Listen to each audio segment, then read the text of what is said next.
Hello दोस्तों। मेरा नाम वीर है। उम्र अभी 22 की हुई है।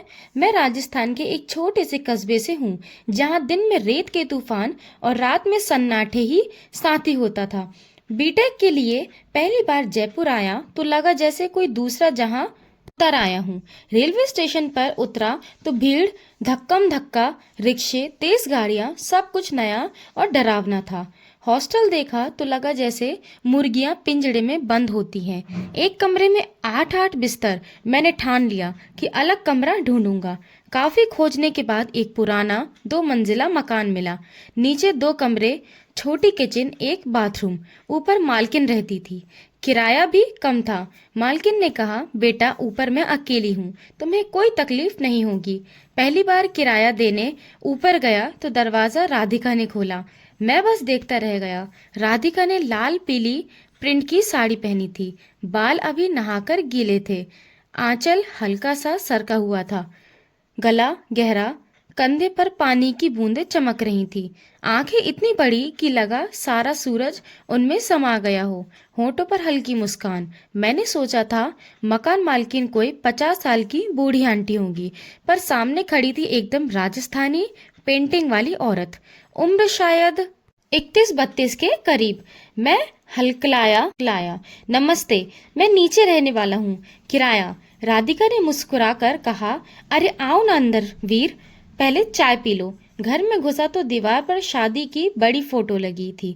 राधिका घूंघट में, उसके पति शेरवानी में। दोनों बहुत खुश लग रहे थे, लेकिन अब पति दुबई में थे पिछले 7 साल से। पैसे भेजते थे, आते नहीं थे। पहले हफ्ते से सिर्फ सलाम करता था। सुबह उठता तो ऊपर से राधिका की आवाज आती, बर्तन झाड़ू, फिर मधुर गीत, कभी मीरा भजन, कभी पुराने राजस्थानी लोकगीत। मैं दरवाजे पर खड़ा सुनता रहता।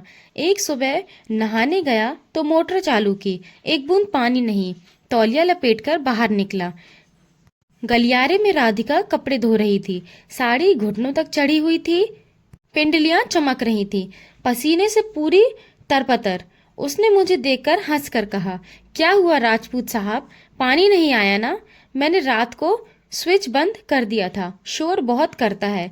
आओ चालू कर देती हूँ। झुककर स्विच ऑन किया तो पल्लू नीचे गिर गया। मैंने फटाक से नजरें फेर ली। उसने पीछे मुड़कर कहा, जा नहा ले, और हाँ, नहाते वक्त राजस्थानी गाना मत गाना, मैं सुन लूंगी। हंसते हुए चली गई। धीरे धीरे बातें बढ़ने लगी। सुबह वो मेरे लिए नाश्ता भेज देती, कभी दाल बाटी, कभी मिर्ची वड़ा, कभी केर सांगरी। मैं मना करता तो कहती, अकेला मर्द है, बाहर का खाएगा तो पेट में आग लग जाएगी।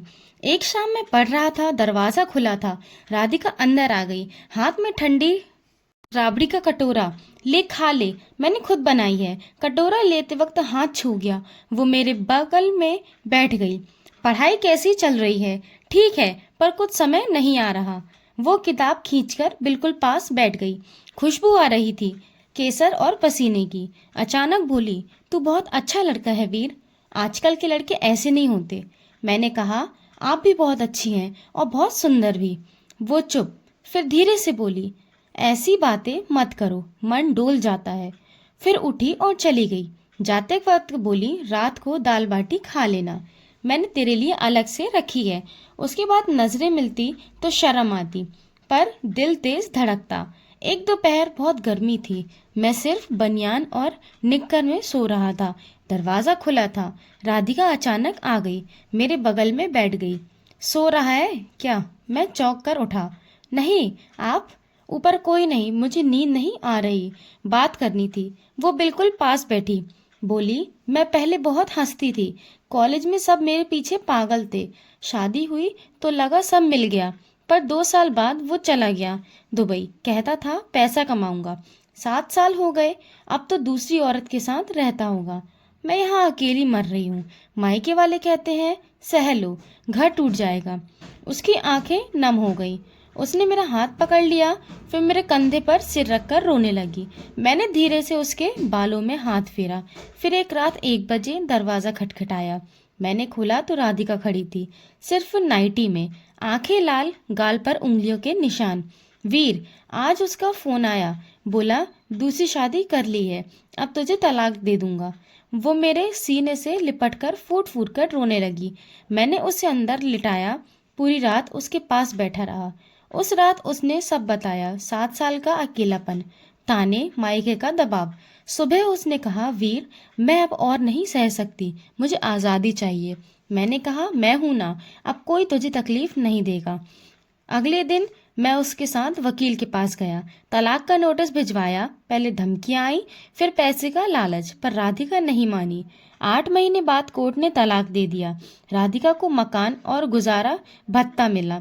उस शाम वो मेरे कमरे में आई, हाथ में मेहंदीपुर वाले पेड़े। वीर, आज मैं सच में आज़ाद हूँ, तूने मुझे नई जिंदगी दी। फिर वो मेरे गले लग गई। इस बार माँ की तरह नहीं, बहन की तरह नहीं, बस एक इंसान की तरह जो 7 साल बाद सांस ले पाया। उसके बाद राधिका ने ऊपर का फ्लोर खुद रख लिया, नीचे मुझे किराए पर ही रहने दिया। पर अब किराया नहीं लेती, कहती है, ये मेरा घर है, तू मेरे परिवार है। सुबह वो मेरे लिए नाश्ता बनाती, मैं कॉलेज से आता तो उसके लिए फूल या चूरमा ले आता। शाम को हम छत पर बैठते, वो मीरा भजन गाती, मैं नए गाने। कभी हंसते हंसते लोटपोट हो जाते। एक दिन बोली, जब तू इंजीनियर बन जाएगा ना, पहली सैलरी की दाल बाटी मेरे यहाँ बनेगी। मैंने कहा, पक्का, और तेरी शादी भी मैं ही करवाऊंगी, किसी राजपूत सरदार से। वो हंस पड़ी, अब शादी नहीं करनी बाबा, बस तुझे देखूंगी, तू मेरे लिए काफी है। आज जब पीछे मुड़कर देखता हूँ तो वो पुराने 2 मंजिला मकान, वो लाल पीली साड़ी, वो गीले बाल, वो रातों आंखें, रोती आंखें, और फिर वो हंसता चेहरा, सब अपना सा लगता है। पर सच ये है कि राधिका आज खुश है, और मैं भी, क्योंकि कभी कभी जिंदगी में एक सच्चा साथी मिल जाए तो 7 साल की रेगिस्तानी रातें भी फूलों की तरह महकने लगती हैं। राधिका और वीर आज भी उसी मकान में रहते हैं, ऊपर वो नीचे मैं। हम दोस्त हैं, परिवार हैं, और हमेशा रहेंगे।